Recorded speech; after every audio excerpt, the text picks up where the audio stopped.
درود بر شما. بوستان سعدی رو با هم پیش میبریم. هنوز تو قسمت نیایش پروردگار هستیم. امروز میخوایم سبب نظم کتاب رو با هم بخونیم و بشنویم. در اقصای عالم بگشتم بسی، به سر بردم ایام با هر کسی. تمتع به هر گوشه ای یافتم، ز هر خرمنی خوشه ای یافتم. چو پاکان شیراز خاکی نهاد، ندیدم که رحمت بر آن خاک باد. توی قسمت اول براتون توضیح دادم که سعدی مرد سفره. اینجا هم داره از سفرهای خودش حرف میزنه. میگه همه عالم رو گشتم، از هر دنیا یک چیزی برای خودم برداشتم و با همه هم صحبت شدم. اما مثل مردمان شیراز هیچ کسی رو من ندیدم که امیدوارم رحمت خدا برشون باشه.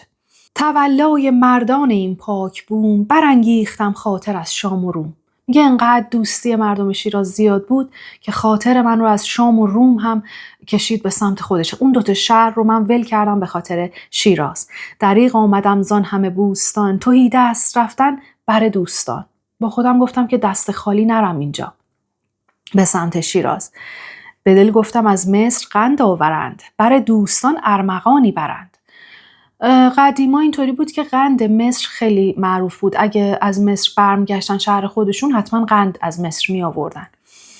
میگه من باید برای دوستان خودم در شیراز یه ارمغانی، یه تحفه‌ای با خودم ببرم. مرا گر تهی بود از آن قند دست، سخنهای شیرین تر از قند هست. میگه درسته که من قند نیاوردم از مصر یا سوغاتی نیاوردم، چیزهای شیرین نیاوردم، ولی یه سخنهایی هست که از سوغاتی شیرین تره، از قند شیرین تره. نه قندی که مردم به صورت خورند، که ارباب معنی به کاغذ برند. نه اون سوغاتی ها و شیرینی هایی که با دهان میخورند. یه چیزایی هست که رو کاغذ نوشته میشه و اونایی که اهل معنی و ادب و فهم هستن اونا رو متوجه میشن. چو این کاخ دولت بپرداختم، بر او 10 در از تربیت ساختم. منظورش 10 تا باب بوستانه که داره دونه دونه اینها رو توضیح میده. یکی باب عدل است و تدبیر و رای، نگهبانی خلق و ترس خدای. میگه باب اولم راجع به عدل و تدبیر و خرده. دوم باب احسان نهادم اساس، که منعم کند فضل حق را سپاس. باب دوم راجع به احسان و نیکی کردن. سوم باب عشق است و مستی و شور، نه عشقی که بندند بر خود به زور. میگه منظورم عشقای حقیقیه. باب سوم راجع به عشق حقیقی دارم صحبت میکنم. چهارم تواضع، رضا پنجمین. ششم ذکر مرد قناعت گزین. دیگه کاملا مشخص، دونه دونه بابها رو داره میگه. به 7م در از عالم تربیت، به 8م در از شکر بر عافیت. 9م باب توبه است و راه ثواب، 10م در مناجات و ختم کتاب. این 10 تا باب از بوستان اینجا داره تموم میشه. حالا میگه که این رو من سرودم، از اینجا متوجه میشیم که چه سالی و چه روزی این رو گفته. به روز همایون و سال سعید، به تاریخ فرخ میان 2 عید. میگه یک روز همایون و فرخنده‌ای بود، یه تاریخی بود ما بین 2 تا عید. خیلی هم میگن بین نوروز و یه عید دیگه، خیلی هم میگن که بین 2 تا عید مذهبی این رو شروع کرده به سرودن. ز 600 فزون بود 55، که پردر شد این نامبردار گنج. میگه از سال 655 سال گذشته بود که میشه 655 سال نوشتن بوستان. پردر شد، دور به معنای کلمات کتاب دیگه. میگه مروارید سفتم در واقع.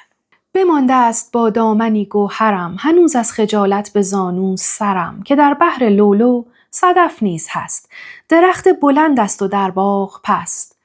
میگه من کتابو نوشتم، خجالت زدم.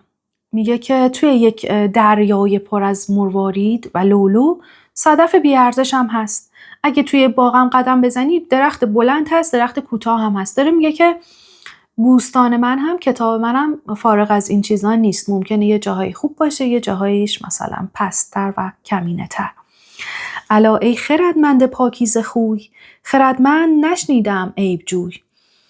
میگه به خردمند، داره مخاطب خودشو خردمند قرار داده. میگه که اگه واقعا خردمندی و اهل ادبی و اهل فکری، عیب نجو. هیچ وقت خردمند رو من عیب جو ندیدم. قبا گر حریر است و گر پرنیان، به ناچار حشوش بود در میان.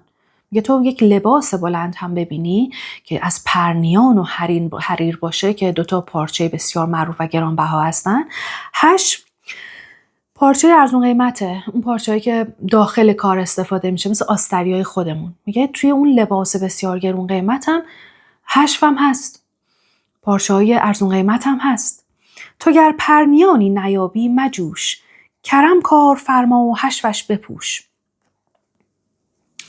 میگه اگه تو توی اشعار من چیز گرانبهایی پیدا نمی کنی، کریم باش، مهربانی کن، کرم به خرج بده و اون اشعار کمینه من رو هم ببخش و بپوشون اونا رو. ننازم به سرمایه فضل خیش، به دریوزه آوردم دست پیش. میگه من نمی نازم به اشعار خودم، به فضل و ادب خودم نمی نازم. بسیار هم دریوزه یعنی گدایی، انگار که با سر پایین و گدایی اومدم به در واقع شیراز و این رو دارم هدیه میدم به مردمش.